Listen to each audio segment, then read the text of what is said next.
You need to understand. So the spirit of the ancestors are here. And the long time black people are hold back. No, we not hold back.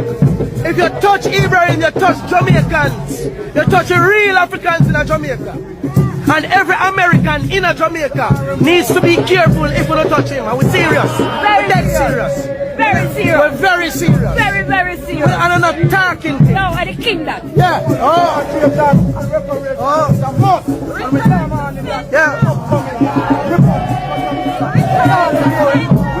See there, boy. See there. See there. Ibrahim Traoré. As a collective, just for the Rastas, yes. Pioneer the forefront of this. This concerns all Africans. Any destruction plan for the destruction of Africa concerns all of us. And we are set. The church pastors were asked you Sunday morning, Sabbath, return to sender. Return to sender. Any destruction of plan.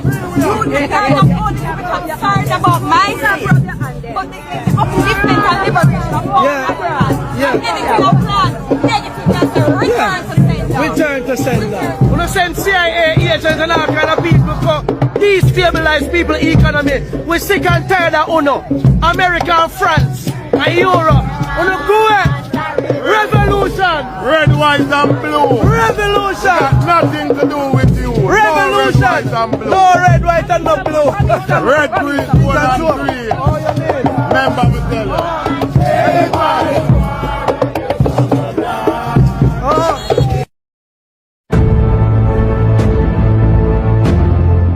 The world's eyes turned to Moscow.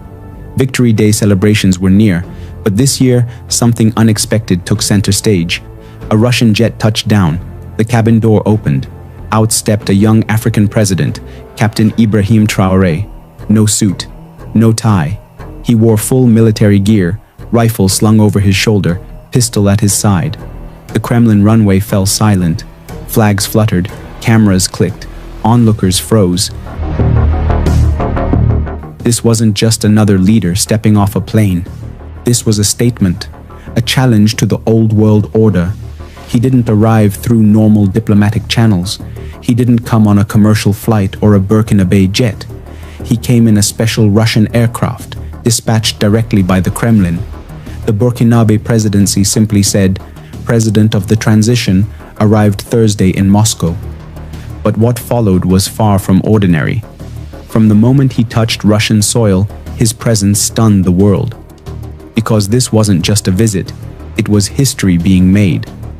No other African leader had ever appeared like this. And the message was clear. He came not as a guest, but as a partner. What signals did his presence send?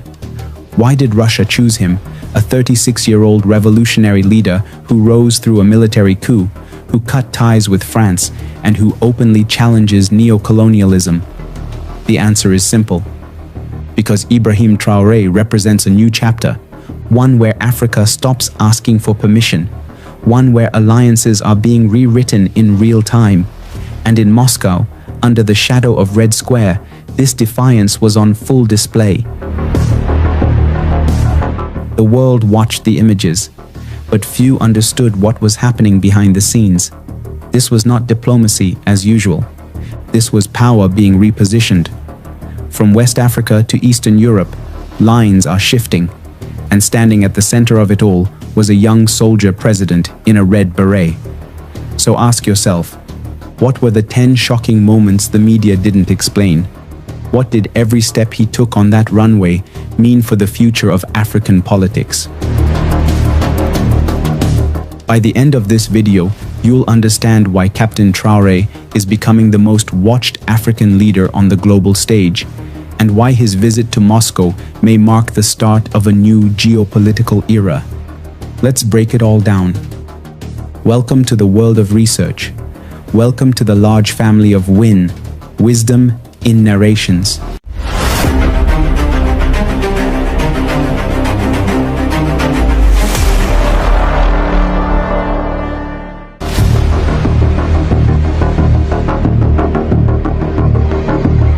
Moment 1. Landing like a lion. On the grey morning of May 8, 2025, something unusual stirred the cold air above Moscow. President Ibrahim Traoré of Burkina Faso arrived onto Vnukovo Airport in Moscow to participate in Russia's Victory Day celebrations. He traveled aboard a Russian presidential aircraft, specifically the Ilyushin Il-96-300 with registration number RA-96019. This aircraft is part of the Russian government's VIP fleet and is typically used for transporting high-ranking officials, including President Vladimir Putin himself. The Il-96-300 is a long-range, wide-body airliner designed for intercontinental travel, offering advanced communication systems and enhanced security features. Its use for President Traoré's journey underscores the strengthening diplomatic and strategic ties between Burkina Faso and Russia. The symbolism was loud, meant for Washington, Paris, and Brussels to hear. When the cabin door opened, the cameras clicked. There he was, tall, calm, dressed not in a suit, but in full olive green military uniform. The red beret of his paratrooper regiment sat firmly on his head, a pistol at his hip. His steps were slow, controlled. He walked like a soldier, not a politician. No velvet-lined limousine waited, only the quick clicks of Russian and international press cameras. From Ouagadougou, the official note was modest. The president of the transition arrived this Thursday in Moscow. But the reality was anything but modest. Traoré had arrived like a wartime leader on foreign soil, alert, armed, unshaken. He did not come to Moscow as a guest. He came as an equal. Behind this quiet theater was something deeper. In a time of escalating global tensions, when NATO and Russia eye each other across fractured lines, Vladimir Putin had chosen to fly in a 36-year-old African revolutionary, not as a courtesy, but as a signal. Burkina Faso was no longer under France's shadow. Ibrahim Traoré had become a priority. His visit wasn't about a photo op, it was about power realignment. Why? Because Traoré is more than a president. He is a symbol of resistance to neocolonialism, to puppet regimes, to foreign interference. In just 2 years, he has survived 18 coup plots, broken ties with France, and declared sovereignty over Burkina Faso's resources. Now he was stepping foot into Moscow, not to beg, but to build something new. A new chapter in African diplomacy, one no longer dictated by the West. His arrival was diplomatic symbolism cruising at 30,000 feet, and it sent one clear message: Africa is shifting, Traoré is leading, and the world is watching. Moment 2. Uniform of defiance. Traoré's clothing sent a clear message before he even said a word. He didn't wear a formal suit. Instead, he showed up in military clothes that stood for revolution. His shirt had ribbons on the chest, Burkina Faso flag badges, and shiny medals. His strong build filled out the army jacket, which had gold shoulder decorations. On one arm, he wore a red, green, and yellow band, showing pride in his country. This was the outfit of a man who took power by force and was ready to keep fighting to hold it. People noticed he even had a gun in a belt holder at his waist, something that had already made headlines when he showed up with it at a meeting in Ghana in January 2025. In Moscow, the gun showing under his jacket became a sign of how bold he was. In a world of well-dressed politicians, Traoré showed up like a soldier, making it clear he wasn't there to fit in, but to stand his ground. Moment 3. The son of Africa in the crowd. As Traoré stepped out onto Red Square during the big Soviet Victory Day event, people quickly gathered around him. Africans living in Russia and curious locals pushed and squeezed to catch a look at him. One pro-Russian media outlet said it clearly. Burkina Faso's President Traoré drew crowds of excited Africans and foreigners in Moscow. Everyone wanted a photo with the son of Africa. Within minutes of his arrival, dozens of people were trying to shake his hand, take pictures, or put on him the black and orange St. George's ribbons that stand for Russia's victory. One moment, almost funny because of how excited people were, showed him standing calmly while a group of fans rushed to take selfies. The joy was spreading fast. Taxi drivers stopped their cars to wave, and even old Russian soldiers gave him a sharp salute and a big smile. For many people watching, this strong and down-to-earth West African captain brought something fresh and powerful to the usual Victory Day events. Moment 4. Handshakes at a Kremlin banquet. That evening, Traoré sat in a special seat at a fancy Kremlin dinner. Photographers later shared a picture of a smiling Vladimir Putin shaking Traoré's hand after a dinner in honor of the heads of foreign delegations attending the upcoming Victory Day celebrations. The two had met at a formal meal with old Soviet-style caviar and vodka, a big difference from the tough, basic life Traoré faced back home. That night, the serious military leader became one of Putin's respected guests, sitting close to other global figures like China's Xi Jinping. The beauty and luxury of the Kremlin dining room felt worlds apart from the rough military bases in Ouagadougou, making the moment feel almost unreal. The photo of Traoré and Putin raising their glasses to friendship quickly spread online, marking a new chapter in Russia-Africa ties. Moment 5. Laying a wreath of solidarity. On May 9th, Victory Day dawned under clear skies. Traoré joined the procession of world leaders at the tomb of the unknown soldier in the Alexander Garden. In grim silence, he and the other presidents and prime ministers laid wreaths on the Kremlin wall. In official bulletins, he was noted to have joined world leaders at a ceremony outside the Moscow Kremlin and solemnly laid a wreath in memory of the World War II heroes. Cameras caught the scene. In front of Stalin's mausoleum and towering red square flags, Traoré bowed his head with heads of state from China, Zimbabwe, and elsewhere. For Traoré personally, it was a moment of historic resonance, a fellow veteran of anti-imperialist struggle paying respect to Russia's war dead, as Russian officials proudly emphasized. Moment 6. Brother leaders on parade. As the famous Victory Day military parade rumbled by in Red Square, Captain Traoré stood on the reviewing stand beside Putin, Xi, Mnangagwa, Zimbabwe, Abbas, Palestine, and others. The sight of Burkinabe camouflage amid this distinguished company was widely remarked upon. Burkina's state news noted with pride that Traoré walked behind the grand array of tanks and troops, witnessing as Russian soldiers marched past with T-90 tanks and Sukhoi jets overhead. When African heads were conspicuously absent, the Burkinabe presence seemed even larger. Analysts pointed out the symbolism. Here was a leader who used to be a rebellious army captain, now an honored guest among the globe's powerful. It underscored how dramatically Traoré had transformed Burkina Faso's international standing, from a remote Sahel state to a visible force on Moscow's stage. Moment 7.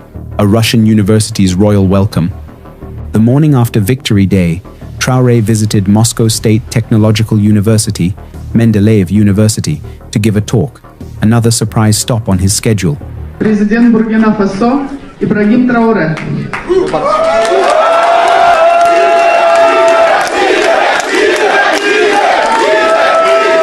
He was welcomed warmly in typical Russian style. African students at the university started singing and dancing as he arrived. 2 students in uniform came forward with a traditional welcome, offering him a round piece of bread placed on a decorated cloth with a small bowl of salt. In one unforgettable photo, Traoré is seen watching as the bread is handed to him, a kind gesture that has been part of Russian hospitality for hundreds of years. The official report said, African students welcomed him with songs and dances, and the university prepared bread and salt to honor his visit. It was a powerful scene, a soldier from Burkina Faso being welcomed like a hero in the middle of Russia, showing friendship through culture and tradition. Moment 8. Strategic talks in the Kremlin. Later on May 10th, Traoré sat down with President Putin in the Kremlin. This was one of the most closely watched moments of the trip. Briefings had promised discussions on strategic issues between the two heads of state.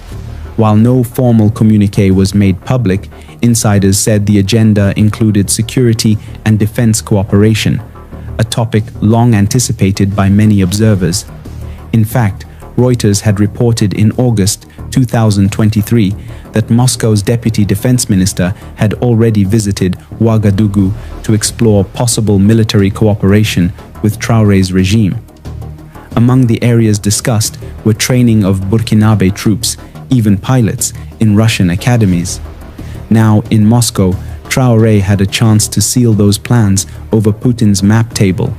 Though cameras were mostly kept away, Russian press noted afterwards that the talks were held in a new, powerful dimension of cooperation, a hint at the depth of what they discussed. In fact, security cooperation was at the heart of this trip. Ahead of the visit, Russian and Burkinabe officials had quietly discussed exactly how Moscow could fill the void left by France.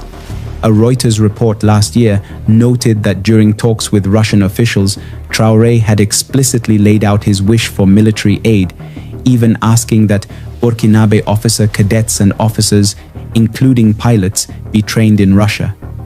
Now in Moscow, the expectation was that Traoré would formalize such agreements. Even without official announcements, the symbolism was clear. The red star on Russian hardware paraded down Red Square was set to be mirrored by black stars on Burkinabe shoulders in the near future. Observers pointed out that meanwhile, Russian military instructors and perhaps the infamous Wagner mercenaries were rumored to be active in Burkina Faso. In short, Traoré's victory lap wasn't just political theater, it was the crowning of a new defense partnership. Moment 9. Western eyes widening. Across the Atlantic, Traoré's 5-day trip to Moscow raised concern and surprise. Western media and experts saw it as clear proof that Burkina Faso was now siding with Russia and moving away from its old allies. As Reuters reported earlier in 2025, Russia is trying to build closer ties with African countries, presenting itself as a friendly partner without a colonial past in Africa. In reality, that message is catching on. Burkina had already kicked out the last French soldiers in 2023 and by early 2025 joined a new group called the Alliance of Sahel States, with Mali and Niger, even leaving the West African regional group ECOWAS. For the US and France, Traoré's warm welcome by Putin sent a strong warning that old partnerships were falling apart. One US expert on Africa said directly that the Soviet victory event had turned into a stage where Western power falls in shame after failed coup attempts in the Sahel, a win for Russian diplomacy over the West's longtime control. Simply put, Traoré's visit was taken in Europe and the US as a clear rejection. Burkina Faso had picked Moscow over Paris, and Europe was watching without any way to stop it. Moment 10. A seat at the world table. By the end of his trip, Traoré ended up in a surprising group. Photos shared on May 10th showed him standing beside President Mnangagwa of Zimbabwe, President Abbas of Palestine, and the presidents of Abkhazia and South Ossetia, all gathered under the Russian flag.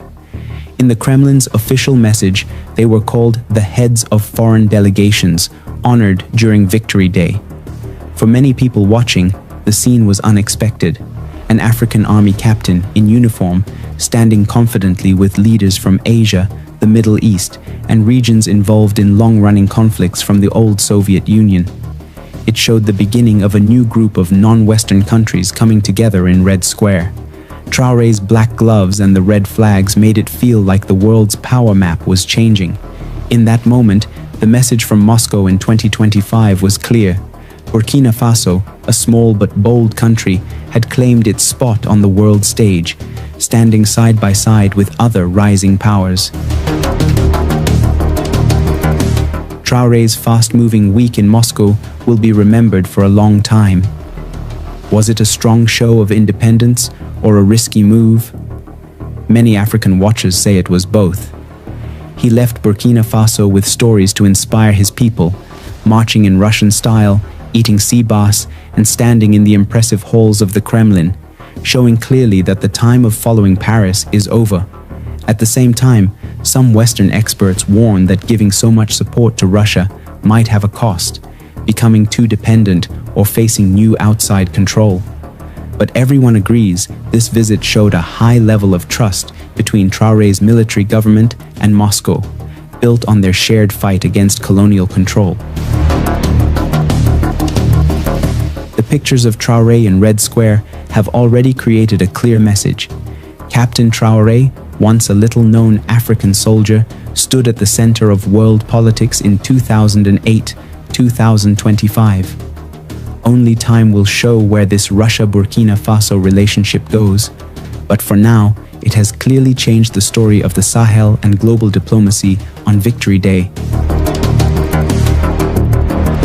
From this moment on, what do you think about Ibrahim Traoré's achievements and his strategic plan to connect with powerful world leaders beyond Western influence?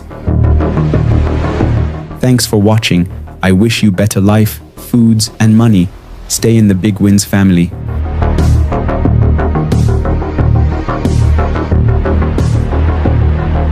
The mystery of God is always a mystery to man, even though it's man design all of the concepts and ideas, and him try to project it outside of himself and not recognizing that all him trying to do is find himself. All him trying to do is find himself. But sometimes searching for yourself carry you through different trials and tribulations, agony and pain, and sometimes joy and happiness too. Suppose you stand up in front of your mirror one day and don't see your reflection. What would be your thoughts? So, this story is a story we tell many times. I'm going to say it again. There was a man in a village, say him really want to find God. He want to find the highest level of consciousness that you know about. So I'm going to go to some sage, some priest or monk, to tell him which part him can go or what can he do to reach the level of what I call nirvana, heaven, blissfulness, utopia.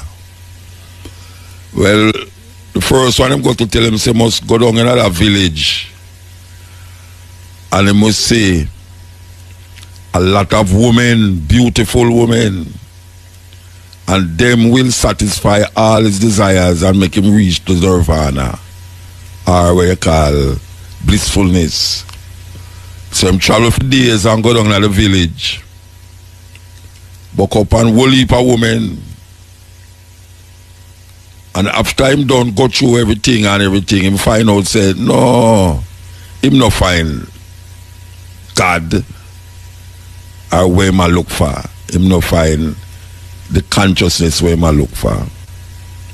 Him still have to find out now which part this consciousness there, which part this heights of levels, this what them call God, the Buddha, which part him there. So him start to ask a next sage again, and the sage say, all right, there's a war in a next village. If you go down there and allow the people them to win that battle, you will find the God that you're searching for. So him take him sword and all the things that are necessary for fight, and him go down in the village and fight in the war, and it's so happen that the village where I fight for win the battle. But when they win the battle and them win the battle, him realize, say, but him not find where I look for.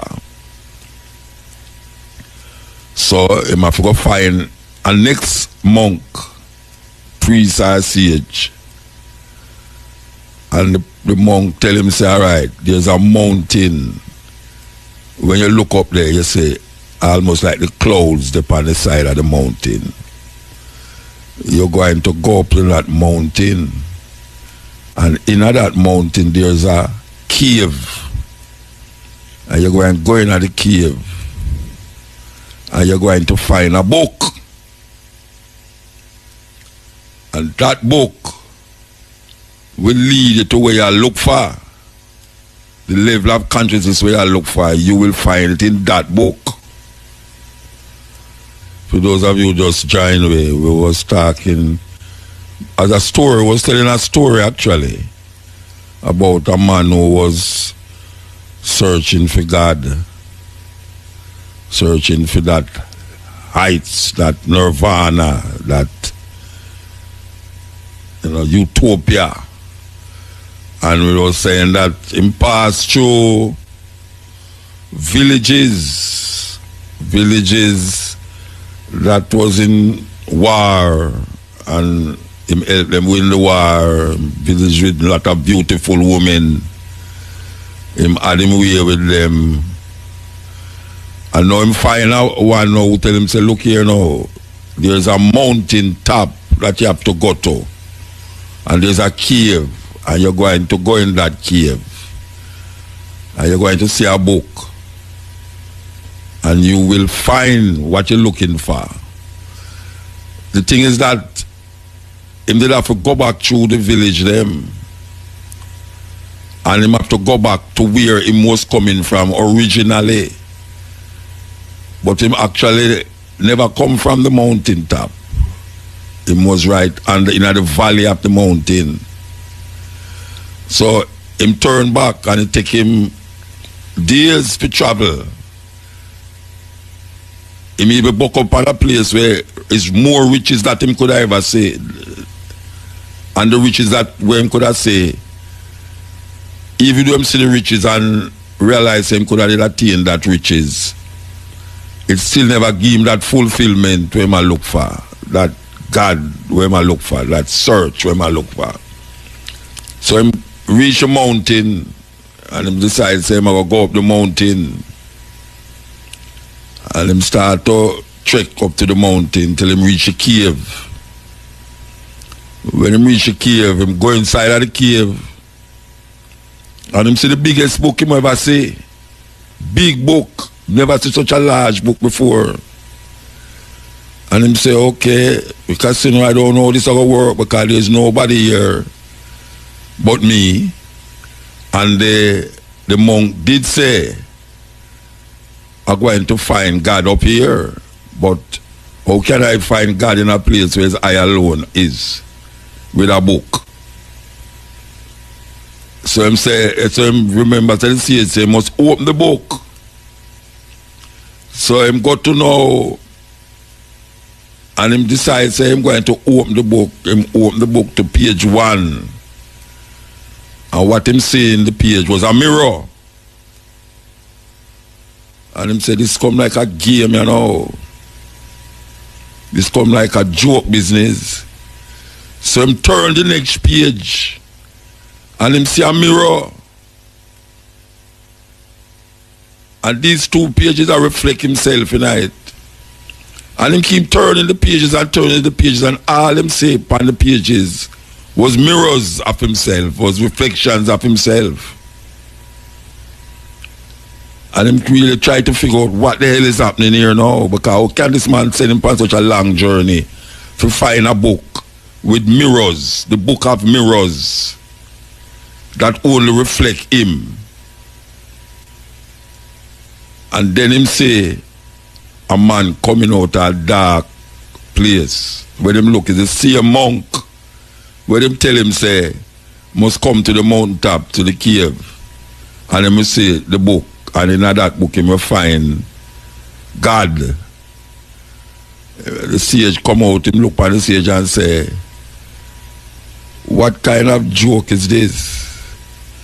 I've traveled so far, for days traveling on this mountain, and you told me that if I come to this book and open the book, I will find what I'm looking for. The monk look upon him and say,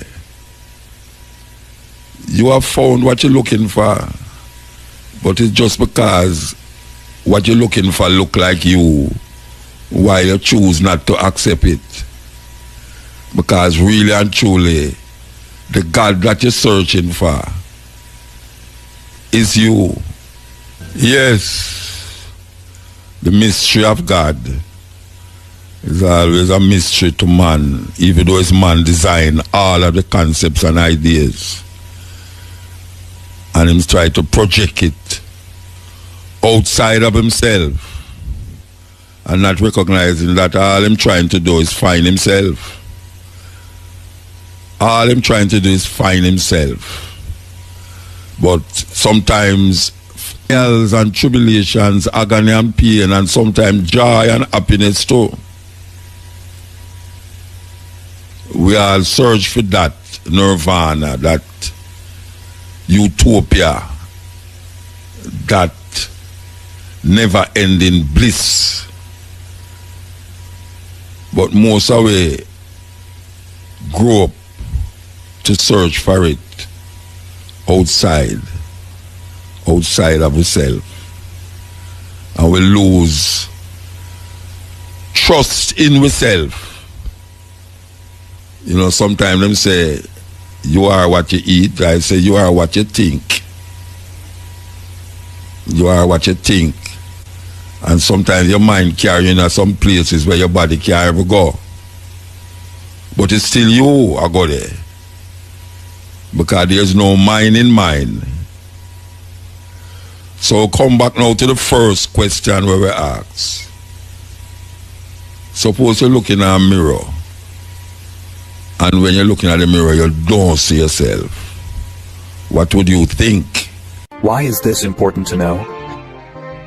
If you research Rome or Romans, you will notice that it is not recorded in the Old Testament at all, but you will find it in the Apocrypha, which was removed out of the 1611 King James Bible. You can also find the word Romans in the book of Daniel of the Septuagint. Were they deliberately trying to hide who the Romans are? In the Septuagint, the book of Daniel 11:30 translates the occurrence of Kittim in as Romans.